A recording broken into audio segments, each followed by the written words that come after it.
So I'm going to talk to you about using Michelle Thomas's language learning technique. First of all, can I just check how many of you have heard of Michelle Thomas before? Yeah. How many? Keep your hand up if you've got the CDs. You got the CDs? Yeah. Okay. Michelle Thomas is a language teacher. Was a language teacher. I'm focusing on using him to build fluency and mastery. You know those moments in a lesson where you build up to a kind of a peak of learning where the kids, and they suddenly get it in that penny drop moment when they finally understand what you've been going on about. It's not about that.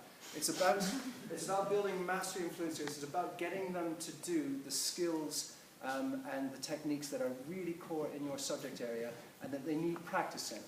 I'm not an apologist for rote learning, but this is, I think there's a place in a theory of learning for time spent really working on the core skills and the core processes in the classroom.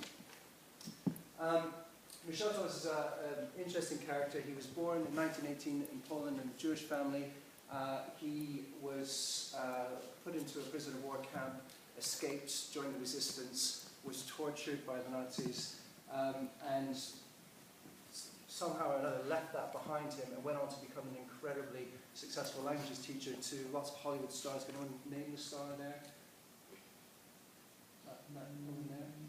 No, Sophia Loren. And he taught lots of Hollywood stars, and then on the back of that went on to publish lots of CDs and audiobooks. With the audiobooks, I'm just going to play you a little bit of one of his audiobooks. Wrong note there.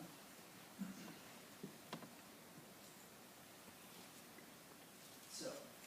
Very important for you to be relaxed, to take off, to leave off any form of tension, any form of anxiety that is usually associated with learning and traditionally also particularly with language learning.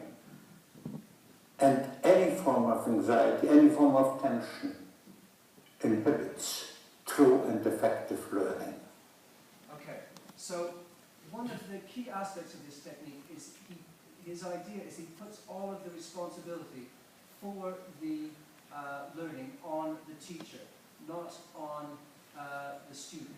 So when you are doing the Michel Thomas CDs, when you're listening to them, you're always getting a little bit, basically you're assembling bits of information that he's just given to you, okay?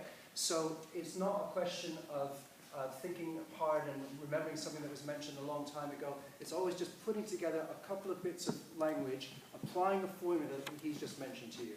So for example, when he talks about the past tense, the preterite in Spanish, he talks about the, when he's talking about AR verbs, he talks about the A and O. Can anyone, particularly non-linguists, anyone see the A and O up there? Anyone? A and O? Yes? Okay. Who said yes? Do you have a hand somewhere? Yes? Where are the A and the O? Yeah, escuché, the first one, and escuchó. So he comes up with these little formula, these little bite-sized ideas to help you remember what's most important in the language learning. I'm sure we do that all the time when we're packaging our learning for students. We focus on what's most important. GCSE, students talk about themselves. They talk about their friend, their brother, their mother. So they need the I form and the he, she form. So the A and O, and when it comes to ER and IR verbs, the E and yo. So it's about the endings. You can see the stems remain the same. So that's one of the things that he does. The other thing that he does is, as I said, you always get a couple of bits of information and put them together. So I'm going to try and do a little bit of Michel Thomas with you for a moment. Hugh, where's Hugh going? Hugh, do you mind just doing the lights for me? This is what I do in the classroom. I dim the lights. I'm trying to impress upon the students that this is a relaxing activity, that they don't have to be really alert. Can you not pick at the leaves? Because the kids pick at the leaves and it kills the plant. Okay.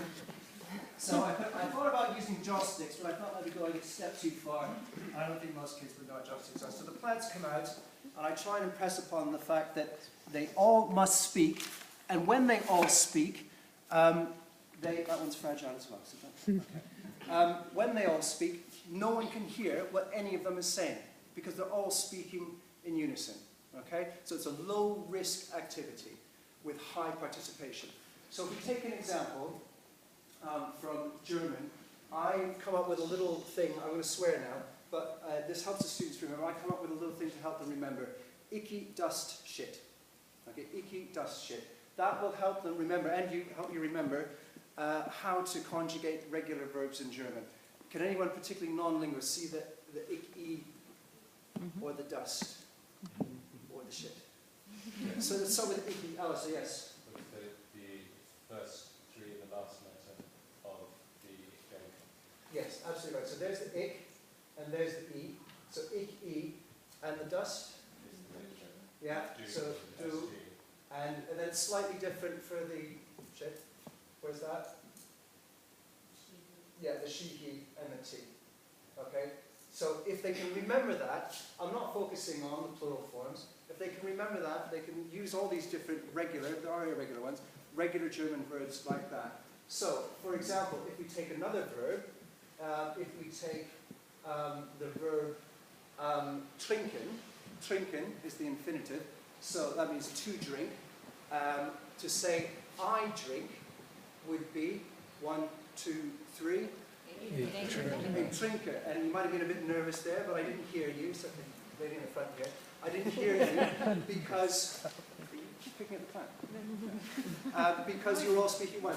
You drink, so trinken is your base form, the infinitive of the word. Trinken is your base form, so you drink would be 1, 2, 3. Two Drinks. Am Montag is on Monday. You drink on Monday. 1, 2, 3. Du drinkst Montag. Sehr gut, das ist super. You drink beer on Monday. Oh, goodness me. You drink beer on Monday. So it's du trinkst, and then beer is coming to it. Beer is beer. Okay? 1, 2, 3. Du drinkst Bier am Montag. Das ist super. Das ist echt super. So that's how I use it in language. I am sure there are other ways of using that same technique, low risk, high participation, formulae, processes that are used often in other subject areas, and I would love to hear from you afterwards or through email about how you can apply it in your subject areas. Thank you.